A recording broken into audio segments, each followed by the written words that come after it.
Hello दोस्तों, स्वागत है आपका अपने YouTube चैनल पर। आज हम क्या पढ़ने वाले हैं? आज हम पढ़ने वाले हैं 1919 का भारत शासन अधिनियम। इससे पहले हमने पढ़ा था 1909 का भारत परिषद अधिनियम और बहुत सारे अधिनियम हम पढ़ चुके हैं। अगर आपने वो वीडियोस नहीं देखी हैं तो प्लेलिस्ट में जाकर देख सकते हैं। तो आज हम पढ़ेंगे 1919 का भारत शासन अधिनियम।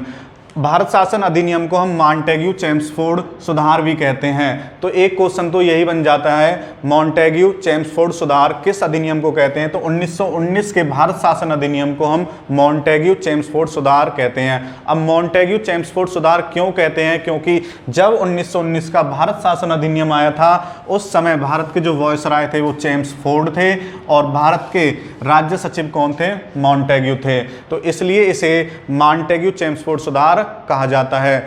नेक्स्ट, अब हम इसमें पढ़ेंगे जो इसमें महत्वपूर्ण बातें हुई, अब हम उनको जानेंगे। तो सबसे पहले जो बात हुई 1919 के भारत शासन अधिनियम में, वो क्या बात हुई? इसमें क्या कहा गया? प्रांतों में द्वैध शासन की स्थापना की। इसके अकॉर्डिंग प्रांतों में द्वैध शासन की स्थापना की गई। इससे पहले आप जानते हो कलकत्ता में भी द्वैध शासन की स्थापना की थी और वो थी 1765 से 1773 ईस्वी तक प्रांतों में द्वैध शासन रहा था, जिसे बंगाल की लूट भी कहा जाता है। अब भारत में 1919 के द्वारा प्रांतों में द्वैध शासन की स्थापना की गई और जिसके जनक, अगर क्वेश्चन आए प्रांतों में द्वैध शासन के जनक कौन थे, तो इसका राइट आंसर रहेगा लियोनल कर्टियस, जो प्रांतों में द्वैध शासन के जनक थे। और अब क्या था, प्रांतों में द्वैध शासन, तो हमने क्या कर दिया था, यहाँ प्रांतों में द्वैध शासन की स्थापना हो गई थी। अब जब कलकत्ता में द्वैध शासन की स्थापना हुई तो वहाँ पे उसे बंगाल की लूट कहा गया।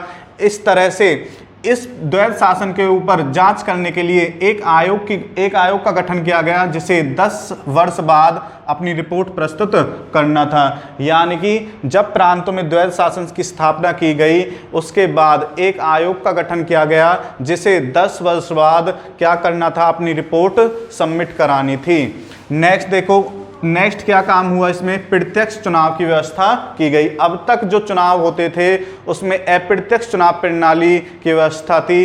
अब 1919 के भारत शासन अधिनियम के द्वारा प्रत्यक्ष चुनाव की व्यवस्था की गई। प्रत्यक्ष चुनाव प्रणाली में लोग डायरेक्ट वोट कर सकते थे और अप्रत्यक्ष में लोग डायरेक्ट वोट नहीं कर सकते थे। और जो सबसे महत्वपूर्ण काम हुआ 1919 के भारत शासन अधिनियम के द्वारा, उसमें भारत में पहली बार महिलाओं को वोट देने का अधिकार मिला। इससे पहले महिलाओं को या फिर लोगों को वोट देने का अधिकार नहीं था।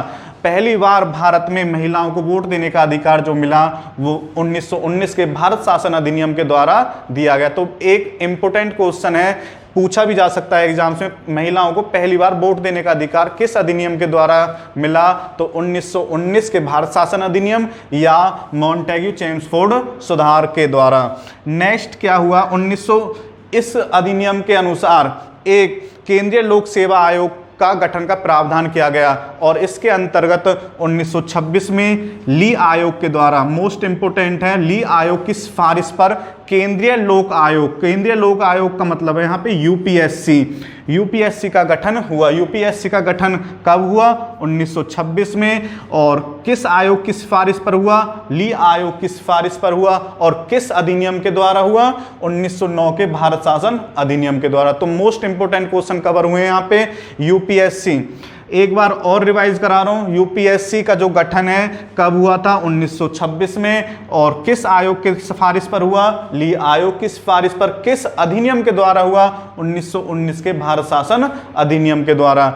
और जो नेक्स्ट काम हुआ है इस अधिनियम के द्वारा वो क्या हुआ? इसमें पहली बार केंद्रीय बजट को राज्य बजट के से अलग किया गया, यानी कि केंद्रों का जो बजट है वो अलग हुआ और राज्यों का बजट अलग था। तो दोस्तों ये जो बहुत ही इंपॉर्टेंट है भारत शासन अधिनियम, परीक्षाओं की नज़रों से देखें तो परीक्षा में बहुत सारे क्वेश्चंस आते हैं इस अधिनियम से।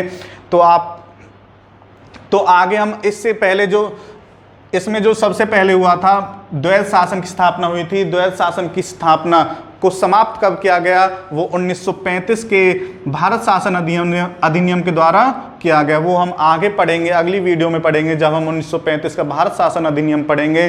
तब तक के लिए धन्यवाद।